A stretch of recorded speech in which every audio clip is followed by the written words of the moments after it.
Hi friends, വിഷുശാലിനിയുടെ latest എപ്പിസോഡിന്റെ പ്രൊമോയിലുള്ളത് സത്യനെയും പപ്പിനെയും അവർ തട്ടിക്കൊണ്ടു പോയിരിക്കണേ. ശാലിനിയും വിഷ്ണുവും അവിടെയുള്ള എല്ലാവരും കുട്ടികൾക്കായിട്ട് തെരച്ചിൽ നടത്തണേ. ശാലിനി ആകെ പേടിച്ച് വല്ലാണ്ടായിട്ടുണ്ട്. അപ്പോൾ ശാരദാമ്മ വിളിക്കും, നിങ്ങൾ എവിടെ എത്തി മക്കളെ? ഇതാ പപ്പിമോളെ കൊണ്ടുപോകാനായിട്ട് ശ്യാമയും രോഹിത്തും വന്നിട്ടുണ്ട്. ഈ സമയം തന്നെ ശാലിനി ടെൻഷനോട് കൂടി കരഞ്ഞിട്ട് പറയും, അവരെ കാണുന്നില്ലമ്മേ. ശാരദാമ്മ ഇത് കേട്ട് ഞെട്ടും, എന്ത് കാണുന്നില്ലെന്നോ? ഇത് കേൾക്കുന്ന ശ്യാമയും രോഹിത്തും ഞെട്ടണേ. രോഹിത്ത് ചായ കുടിക്കായിരുന്നു, പെട്ടെന്ന് ഞെട്ടി എഴുന്നേൽക്കും. അങ്ങനെ കുട്ടികളെ കാണുന്നില്ല എന്നുള്ള വിവരം അവരെയും അറിയിക്കണേ. ശാലിനി മക്കളെ വിളിച്ച് സങ്കടത്തോടു കൂടി കരഞ്ഞവിടെ അന്വേഷിക്കണേ. ഓട്ടോക്കാർ മൊത്തം അന്വേഷിക്കുന്നുണ്ട്.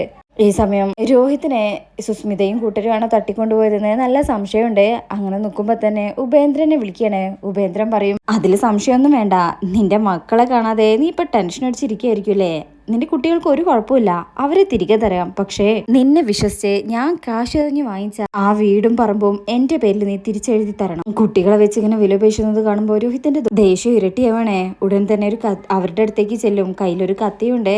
സുസ്മിതയാണ് ഇത് ചെയ്തതെന്ന് സുസ്മിത തന്നെ പറയുമ്പോൾ രോഹിത്ത് കത്തിയെടുത്ത് ഒട്ടും പ്രതീക്ഷിക്കാത്ത സമയത്ത് സുസ്മിതയുടെ വയറിൽ കുത്താനായി തുടങ്ങുക. സുസ്മിതയും പേടിക്കുന്നുണ്ട്, ഉപേന്ദ്രനും. അപ്പോഴേക്കും രോഹിത്തിനെ ഒരാൾ അടിക്കുകയാണേ.